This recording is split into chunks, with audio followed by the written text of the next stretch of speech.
So, ayun, good afternoon everyone. Today is our second stand-up meeting. Second week na natin sa sprint natin. So, um, going back muna sa mga nagawa natin is yung sprint 1 and sprint 2 natin for the past few weeks. So, sa sprint 1 natin, nag-focus tayo sa authentication natin and user management. So, upon checking, working naman na yung system natin dito. So, if we try to log in student at gmail.com, then password. Okay, nag-loading siya. Makakapasok siya sa system natin.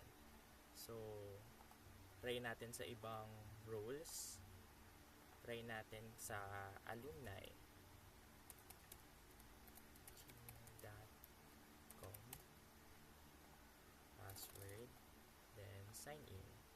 So, makakapasok din siya sa admin dashboard. Then, try natin sa last nating stakeholder, which is yung admin or register staff.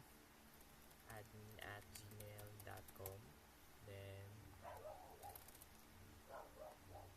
sign in. So, makikita natin yung dashboard for admin. So, yun. So, na-accomplish naman natin yung sprint number 1 natin, which is authentication and user management. So, next is yung second week natin, which is yung for student document request flow. So, sa student document request flow, meron tayong 22 work items and natapos naman natin siya but may pending tayo na dalawa. Bakit tayo may pending na dalawa? Na validate upload receipt file and test submission with missing receipt.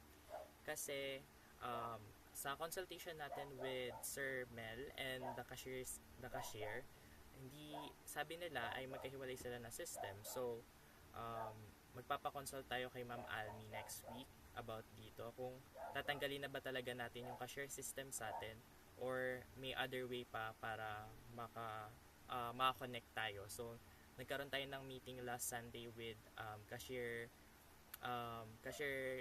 system na seniors natin na 4th years, and sabi nila is makikipag-usap sila kay Ma'am Almi. So, ang plan naman natin is hindi natin siya tatanggalin sa flow, na doon pa rin yung payment sa register natin, pero possible na hindi tayo makiconnect or makipag-collab doon sa cashier system. So, ayun yung papakonsult natin kay Ma'am Almi. So, yun nga, dito sa sprint number 2, which is yung student document request flow natin, makikita naman na dito sa ating so pag nag-login tayo sa student dashboard or sa student account natin, makikita na dito yung pag-request. So, let's see. So, ito yun. Ito na yung terms and condition. Kita na yung UI dito. Next is yung student information. Drop down yung magiging ano natin dito para mas madali kay user gamitin yung system. So, try lang natin mag-fill in ng mga information.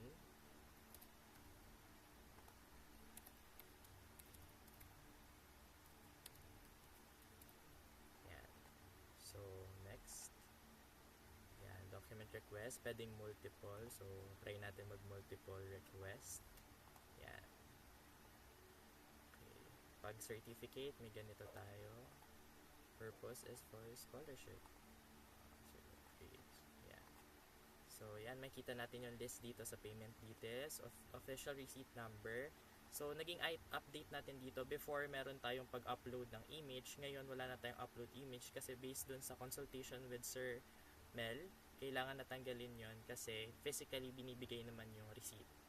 So, yun. So, dito sa payment, today, tayo natin today. So, dito pwede tayong mag-update ng number of copies, then kita yung list ng ating document. So, yun.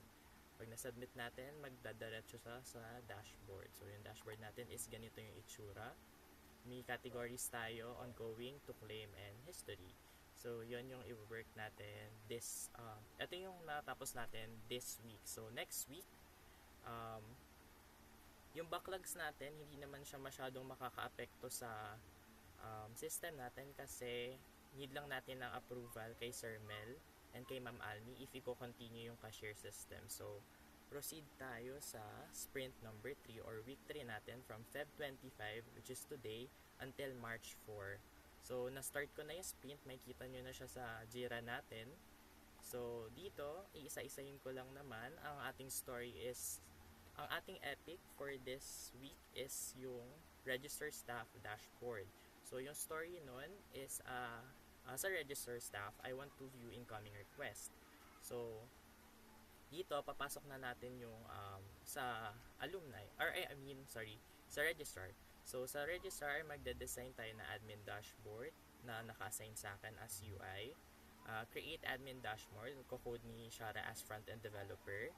API to fetch request per status is for Aaron or Mr. Cordova. Then, validate correct sorting na iti-test ni Rose. Then, pangalawang register story natin is, as a registrar, I want to process documents using templates. So, dito, papasok na yung feature natin na editable yung template and autofill. So, dito, i-design ko lang ulit as UI yung document template na page. And, i-create ni Shara as front-end developer. Then, yun nga nasabi ko na autofill yung student and alumni data dun sa PDF form. So, dito, integrate ni Aaron yung PDF generation service and allow editing before printing. So, din dito na din yung printing natin. So, sa create document template table, mag-a-add ako sa database natin. Then, si Rose ang magte-test ng sprint natin for this week. So, ayun lang yung gagawin natin for next week as sprint 3. Then, yun. So, any questions, clarifications before natin i-end yung meeting?